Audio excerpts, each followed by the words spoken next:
সুপ্রিয় দর্শক, আসসালামু আলাইকুম। সবাইকে স্বাগত জানাচ্ছি আজকে গুরুত্বপূর্ণ সংবাদে। প্রথমেই জানিয়ে দিচ্ছি সংবাদ শিরোনাম, পরে বিস্তারিত। প্রকাশ্যে ফয়সাল, কিন্তু ধরা যাচ্ছে না ভিডিও সত্য হলে সে এখন কোথায়? শুনছিলেন সংবাদ শিরোনাম, এখন বিস্তারিত। তার আগে হৃদয় ছুঁয়ে যাওয়া একটি অনুরোধ। যদি হাদি নামটি আপনার বিবেককে নাড়া দেয়, যদি প্রকাশ্য দিবালকে গুলিবিদ্ধ হওয়ার সেই মুহূর্ত আপনাকে প্রশ্ন করতে বাধ্য করে, তবে আজ একটু সময় দিন। কমেন্টে শুধু লিখুন, হাদির উপর হামলার বিচার চাই, আর দোয়া করুন, হে আল্লাহ, শহীদ হাদিকে জান্নাতুল ফিরদাউস দান করুন, তার পরিবারের হৃদয়ে নেমে আসুক ধৈর্য ও শান্তি। আর যদি আপনি চান সত্যটা চাপা না পড়ুক, যদি চান আমরা ভয় ছাড়াই এসব খবর আপনাদের কাছে পৌঁছে দিতে পারি, তাহলে এখনই চ্যানেলটি সাবস্ক্রাইব করুন। সাবস্ক্রাইব মানে শুধু একটি বাটন চাপা নয়, এটি অন্যায়ের বিরুদ্ধে সত্যের পাশে দাঁড়ানোর অঙ্গীকার। চলুন নীরব না থেকে বিস্তারিত জেনে নিই। প্রকাশ্যে এসে যা বললেন ফয়সাল, এখন তিনি কোথায়? ভিডিও বার্তা, দুবাই দাবি, মিথ্যা তথ্য আর হাদি হত্যার নেপথ্যের অস্বস্তিকর বাস্তবতা। একজন খুনি যখন প্রকাশ্যে আসে, তখন সেটি কখনই সাধারণ ঘটনা নয়। আর যখন সেই ব্যক্তি দেশের সবচেয়ে আলোচিত একটি রাজনৈতিক হত্যাকাণ্ডের আসামি হন, তখন প্রতিটি শব্দ হয়ে ওঠে প্রশ্নবিদ্ধ। ইনকিলাব মঞ্চের মুখপাত্র শরীফ ওসমান হাদি হত্যা মামলার অন্যতম আসামি ফয়সাল করিম মাসুদ হঠাৎ করেই একটি ভিডিও বার্তায় সামনে আসেন। কয়েক মিনিটের সেই ভিডিও মুহূর্তেই ছড়িয়ে পড়ে সামাজিক যোগাযোগ মাধ্যমে। কেউ বলছেন এটি বিভ্রান্তি, কেউ বলছেন পালিয়ে থাকার কৌশল, আবার কেউ সন্দেহ প্রকাশ করেন ভিডিওটি আদৌ সত্য কিনা। এই সন্দেহের জায়গাতেই আসে বড় তথ্য। ডিজিটাল অনুসন্ধানী ও ফ্যাক্ট চেকিং প্রতিষ্ঠান দ্য ডিসেন্ট ভিডিওটি যাচাই করে জানায় এটি কৃত্রিম বুদ্ধিমত্তা দিয়ে তৈরি নয়।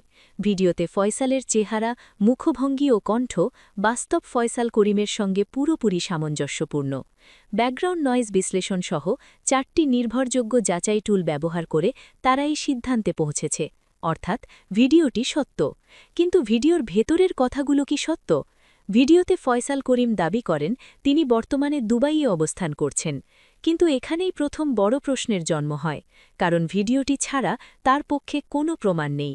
নেই লোকেশন ডেটা, নেই পাসপোর্টের সিল, এমনকি ভিডিওর পরিবেশ থেকেও তার অবস্থান নিশ্চিত করা যায় না। ফ্যাক্ট চেক বলছে কেবল একটি ভিডিও দেখে কারো ভৌগোলিক অবস্থান নিশ্চিত করা সম্ভব নয়। ফলে ফয়সাল সত্যিই দুবাইয়ে আছেন নাকি অন্য কোথাও আত্মগোপনে, তা অজানাই রয়ে গেছে।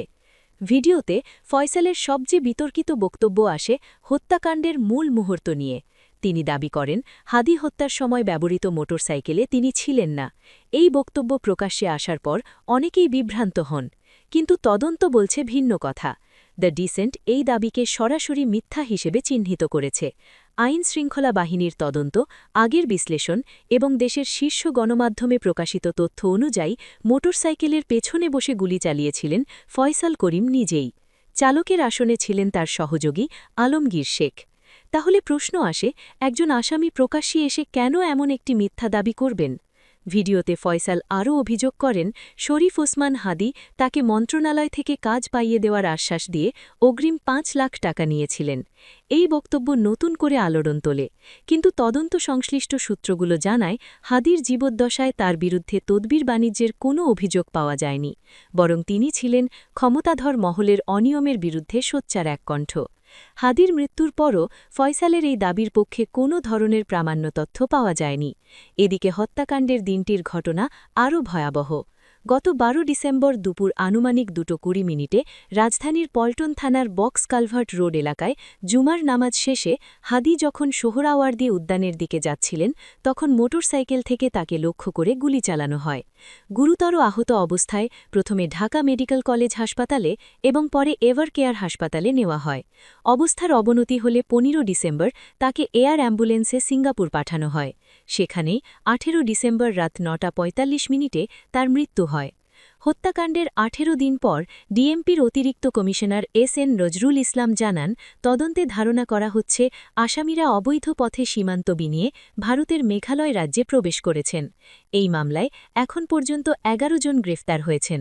তাদের মধ্যে 6 জন আদালতে স্বীকারোক্তিমূলক জবানবন্দি দিয়েছেন এবং 4 জন সাক্ষী 164 ধারায় সাক্ষ্য দিয়েছেন। এখানেই আসে আরেকটি বিস্ফোরক তথ্য। ফয়সাল করিমকে পালিয়ে যেতে সহায়তার অভিযোগে গ্রেফতার আমিনুল ইসলাম রাজু আদালতে স্বেচ্ছায় জবানবন্দি দিয়েছেন। তিনি স্বীকার করেন ফয়সালকে পালিয়ে যেতে সহায়তা করেছিলেন। আদালত তার জবানবন্দি রেকর্ড করে তাকে কারাগারে পাঠান। তবুও মূল অভিযুক্ত ফয়সাল করিম এখনও ধরাছোঁয়ার বাইরে। এই ভিডিও কি তাহলে জনমত ঘোরানোর চেষ্টা, নাকি আইনের চোখ ফাঁকি দেওয়ার আরেকটি অধ্যায়? ইনকিলাব মঞ্চের পক্ষ থেকে ইতোমধ্যে দ্রুত বিচার না হলে আন্দোলনের ঘোষণাও এসেছে।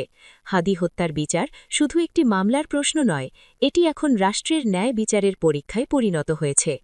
প্রকাশ্যে আসা একটি ভিডিও বহু প্রশ্নের জন্ম দিয়েছে, কিন্তু সেই প্রশ্নগুলোর উত্তর এখনও অন্ধকারে। ফয়সাল করিম কোথায়, তাকে কারা আড়াল করছে, আর কবে এই হত্যার পূর্ণ সত্য সামনে আসবে, এই প্রশ্নগুলোর উত্তর জানতে চোখ রাখুন আমাদের পরবর্তী আপডেটে। শেষ পর্যন্ত সত্য জানতে চাইলে এখানেই থামবেন না, সাবস্ক্রাইব করে সঙ্গে থাকুন।